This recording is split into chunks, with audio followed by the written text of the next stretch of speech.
Aloha, friends. Welcome to the Captain Pat Show. Welcome to my office out here in the beautiful nature. And today I filled up my whiteboard and I'm going to weave together what has been filled up on this whiteboard for the last month and a half, maybe 2 months. So we got a new moon today, so I'm gonna erase it and start over. But let's see what we're gonna start with. Let's start up here. The problem is the people with the God complex. Oh, that having a God complex isn't a problem. The problem is that there's not enough people that have God complexes. If we all had a God complex, then we would all treat each other like gods. So some people have inferiority complexes, and so they treat people inferior. So if your God complex is treating people inferior, you don't have a God complex. You got a inferiority complex. What else we got here? 50 Shades of Temporary. 50 Shades of Temporary is talking about this with a relationship that I was in. It just feels temporary, and I'm like, everything is temporary. There's so many shades of temporary. Even the most permanent of permanence is all temporary.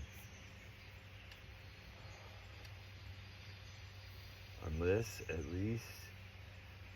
And then I have right here, I have womb. I have move from womb over move from mind, and embody my feminine over smoke my feminine. And this is my conversation with my sobriety and my cannabis and spliff tobacco consumption. Just really speaking to wanting to move more from my womb, just very simply, instead of from my mind. Like, oh, if I do this, move from my mind, oh, I'm trying to accomplish this, instead of moving from my womb and going for the feeling I want to experience along the journey. Man, this nature out here got me, my nose all itchy. And then I had this idea right here. It says, is life worth living if? And I was just trying to think of, I had an idea, then I started writing and it went away, but I'm like, yeah, just kind of fill in the blank. Is life worth living if? What if you don't have this? If you have to do this, is life worth living? And I was just contemplating, life, ultimately.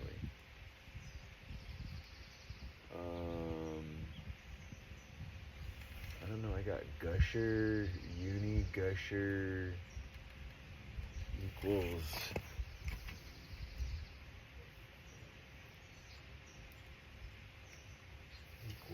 rally, really Gusher, I don't know what that is.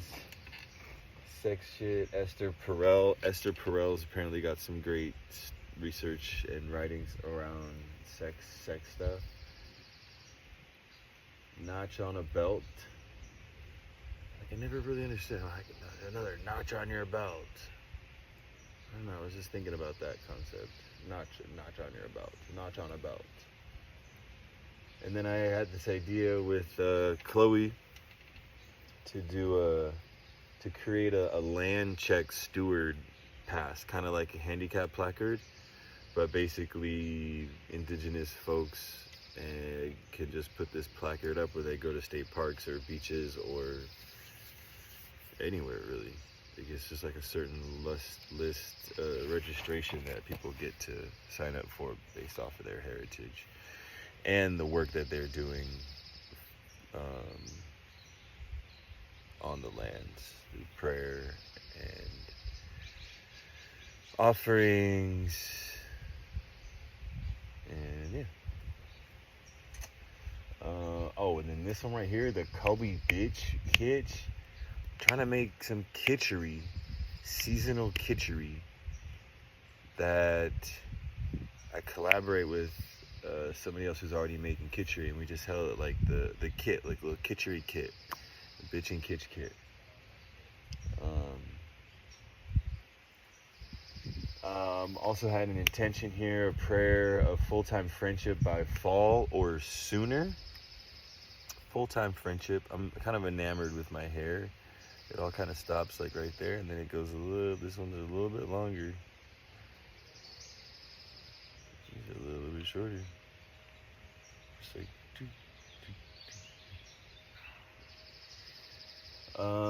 what else?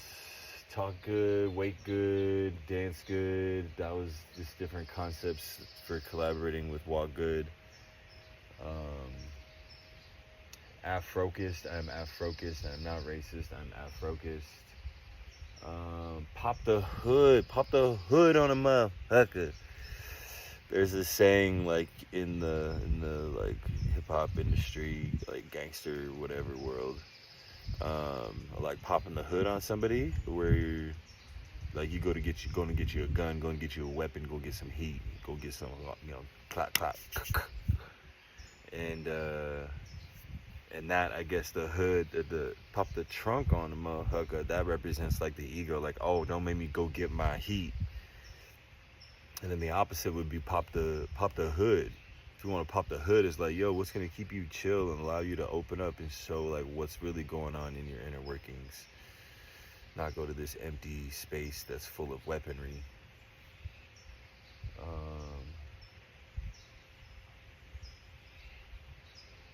And then we got, did you blow your nose today? Did you blow your nose today? And this comes from a couple concepts around people pleasing, around addiction, around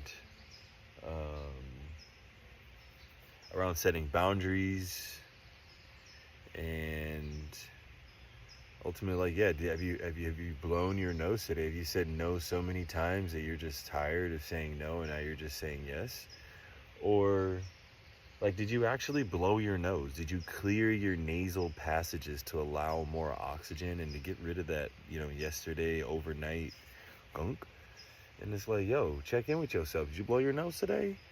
Shoot, blow your nose so you can learn to say no. Blow your nose, spread your nose around, blow them around. So many ways it can be. It's a double, triple, quadruple, singtuplet entendre. And then right here, this is what's really big for me. This is what's really standing out from this whole wall so far is commitment, consistency, community, plant, chat. And then right here, it says something, white people everywhere.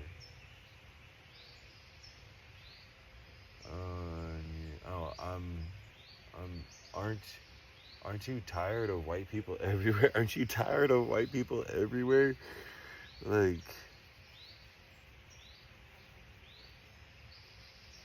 yeah. I've been thinking a lot about just like my friend groups have been majority white most of my life, except when I was in college. So I played football, had all my football buddies. It was very diverse and very black.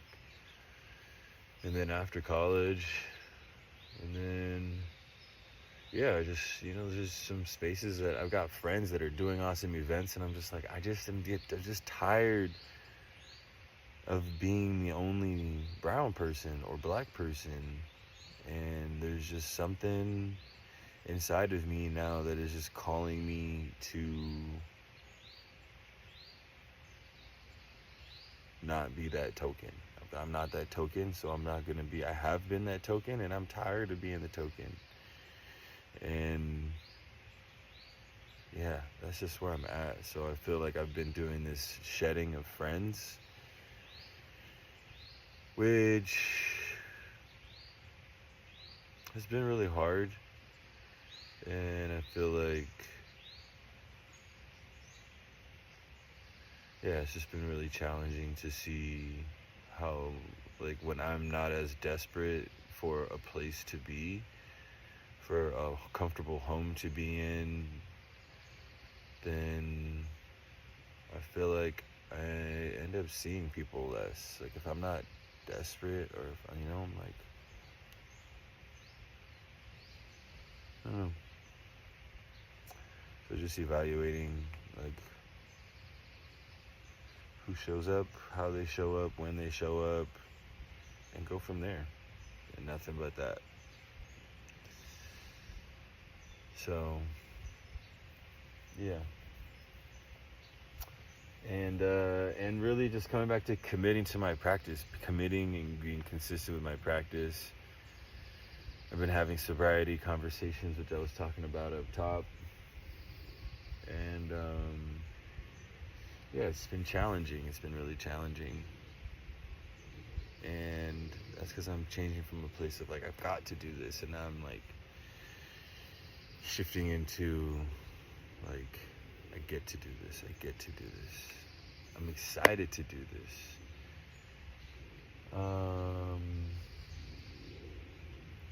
Oh, and then a secret fairy mission is I came up with this idea to take my 3-year-old on the property here, to take her on a flower picking mission to make flower bouquet for the fairies, because she picked a flower and gave it to me. What's up, kitty? Oh, the kitty cat's coming to visit. And yeah, so I had an idea of taking her on a hike and picking flowers and making a bouquet for, like, mommy or for the fairies. Yeah. Oh, and then I came up with a game instead of Hangman, it's Awesome Blossom, where you make a flower and then each letter you get wrong, you add the stem, a leaf, another petal, another petal, another petal, another petal. Oh yeah. Somebody is here. Walk to it. And then, yeah, friendly reminder that it's an ongoing job. It's all an ongoing job. And it's a practice. It's a practice. Everything's a practice. All these beliefs, all the philosophy, all of life is a practice. What you are what you practice. And that's what I'm really noticing after I did the last 45 days. I kind of stopped journaling. I found the journal. I did the retreat. It was a big, beautiful celebration. And then, yeah, there's just something about, there's something about the continuation and the perseverance to continue through. Like, oh, I did 45 days, and, like, okay, just because I did 45 days doesn't mean I stopped. But, like, having a practice, like having a continuation within that, and still staying on my practice, my journaling. You know, I kind of fell off. Like, I graduated, and I'm like, oh, I don't have to go to school anymore, and I fell off. You know, I wanted to invite more people to join me in starting today, and they still can. So, we got rolling enrollment. And, yeah, that's what I got for today. Let's see how I erase this. Oh, no, this isn't going to be easy. I'm about to get the spray out. Well, friends, thanks for listening to Captain Pat's Whiteboard from the spring transition into summer, and the cave transition to the mother tree as far as my home. And yeah, looking forward to sharing more. Stay tuned.